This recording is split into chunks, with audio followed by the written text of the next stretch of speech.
We're back with another review by this guy on the We Deem gaming channel. I'm Sal, and this is the Pawky Box Pro. Okay, I know it's not new news, but I've had it since the end of last year, and it's been sitting around collecting dust. It's time to take a look at Dreamcast, N64, Sega Saturn, and PSP Emulation on the Pawky Box Pro. Let's take a closer look.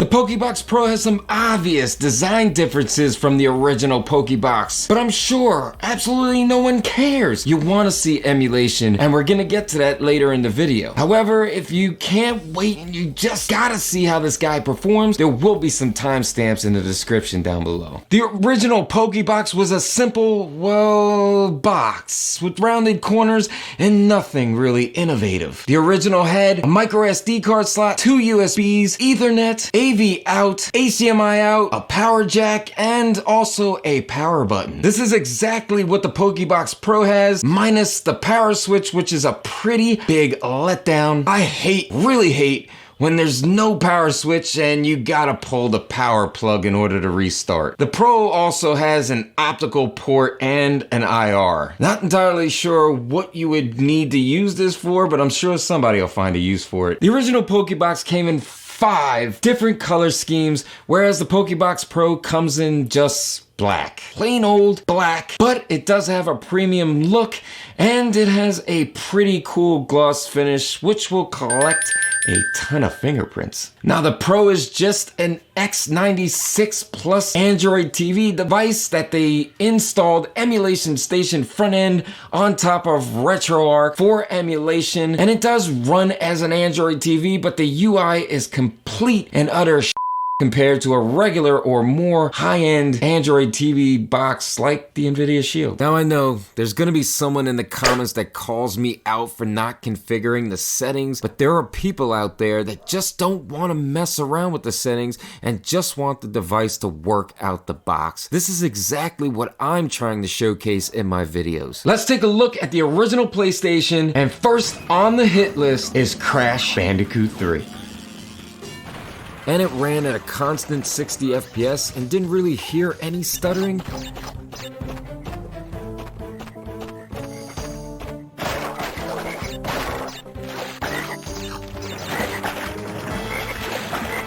Now a game I would love to have a physical copy of, but it's so damn expensive, Castlevania Symphony of the Night, which also ran at 60 frames per second and audio sounded on point.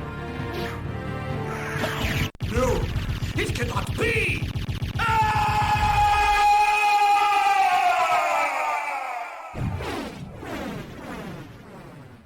Okay, so we had absolutely no doubt that PlayStation was gonna work well, but how about that Nintendo 64? Let's just get GoldenEye out of the way, which I definitely suggest remapping the buttons or using a USB N64 controller because it was all over the place and made playing the game difficult, but it seemed to run fine.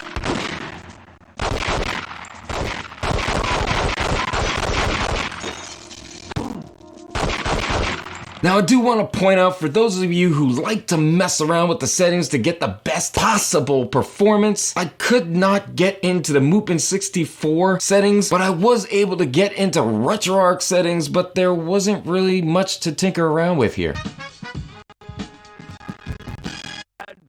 Well, we almost had it with this one. Beetle Adventure Racing was just not playable. Drop frames when going off-road or hitting something, and hurtful stuttering audio. At this point, I felt the need to share the horrible, cheap PS3-like controllers that come with the system. I mean, they'll get you by if you don't have any other controllers, and they do function, but the plastic is so thin. They weigh absolutely nothing. And compared to the PS3 controller, they're just really uncomfortable to hold. Can't play a Nintendo console without touching on a Castlevania game. And first, it didn't look good for Legacy of Darkness. Stuttering sound in the intro, I know already. And it continues throughout the game, but gameplay seemed to run at a decent FPS. The camera system brought back bad memories. Oh my god, it was so hard to control, it just reminded me how annoying it was back then.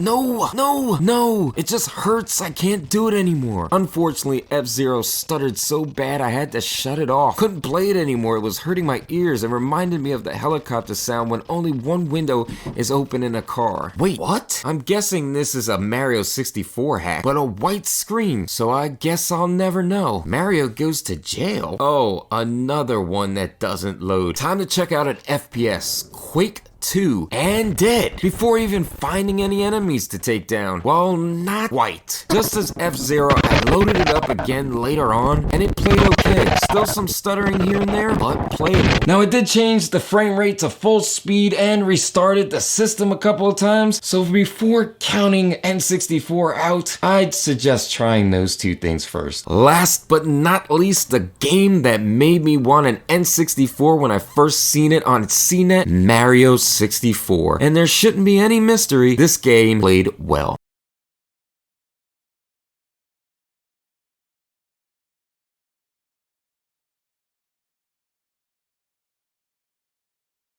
Time to move on to the handheld that takes some horsepower under the hood to emulate the PSP. Okay, so of course Metal Slug emuelec should run fairly well on a device in current time, and it did run at a steady 30 FPS. Street Fighter Alpha 3 sadly didn't fare so well. While it was playable, there was a ton of glitching and graphical issues. I decided here to enter the settings and change a few things, which made the game perform much better. And the game that brings many emulation devices to their knees, God of War, Chain of Olympus. Choppy audio right in the title screen, cutscenes played fine, but game's FPS was horrible. Auto frame skip put on and it sped up a little, but still unpleasant. Moving on to the Sega Saturn, the system was only loaded with 3 games. Yeah, only 3 games, and they weren't even good games. Now here's where the Pawky Box Pro met its kryptonite. Sega Rally brought the console to its knees with environments loading in slow gameplay, and choppy audio. Eventually the game stressed the CPU to its max, and the system force reset itself. According to the FPS counter at the top right of the screen, Panzer Dragoon was running at 44 FPS, but as soon as the game started, there was audio stutter. During gameplay, it did dip below 40 FPS. Man, I haven't played this game since it released on a Saturn. I've forgotten how peaceful it was. Wow, not sure what happened there, but it started bogging down the system and dropped to 10 frames per second, and it never gained speed again. At first, without touching any of the settings, Crazy Taxi 2 was extremely choppy, which made the game painful to play. Set the emulator's frame skip to 1 and game played much smoother. Personally, I think the sweet spot for the frame skip is 2, which made the audio and gameplay really good. GigaWing ran really well. Frame skip was still on, but even with a ton of enemies and bullets flying every damn where. Seriously, man, how do you dodge that many bullets? They were coming from there, just everywhere. The game still ran pretty smooth. Marvel vs. Capcom 2, a game ETA Prime tests all the time, so why not? Game ran at between 15 to 20 FPS even when I upped scale to 1024 by 768, and it looked even better graphically at this scale. The mascot of Sega, Sonic Adventure 2, runs pretty good on the Pawky Box, Jesus Christ, I hate that name. Scaled up to 1024 by 768, but don't push it anymore because weird graphical issues start to happen. From time to time, the audio did get a little choppy, and there was some small slowdown. Dynamite Cop, a game suggested by Bo from Precisely Podcast, a podcast about beer and video games. Dynamite Cop loaded and ran pretty smoothly. No stuttering and smooth gameplay. Now I've gotten extremely hooked and couldn't put the damn controller down. Thanks, Bo. You ruined my life.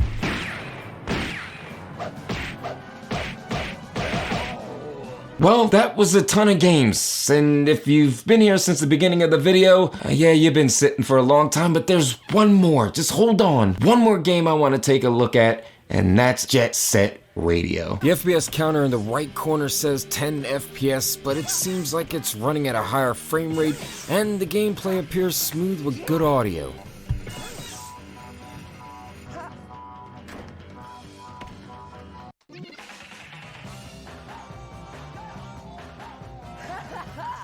Straight out the box, the Pawky Box Pro doesn't seem to run much better than the original Pawky Box. Yeah, it runs a tad bit faster, and games might run at a higher FPS, but if you're looking for something that works straight out the box without touching any settings, this isn't it. Nintendo 64 will not run well unless you set the frame rate to full speed, and Dreamcast has to be set to frame skip 2. If you're looking to play Sega Saturn games, it's going to be kind of a mixed bag, with some of your more popular games like Sega Rally and Panzer Dragoon not running well even when you tweak the settings. If you have any questions or want to see any specific game running on the Pawky Box Pro, let me know in the comments down below. I will post a mini video on the We Deem gaming community Facebook group, link in the description down below. Don't forget to follow us on Twitter for sneak peek of future videos, and to follow the video game collection on Instagram at We Deem Gaming. All featured product links and equipment that I use in the videos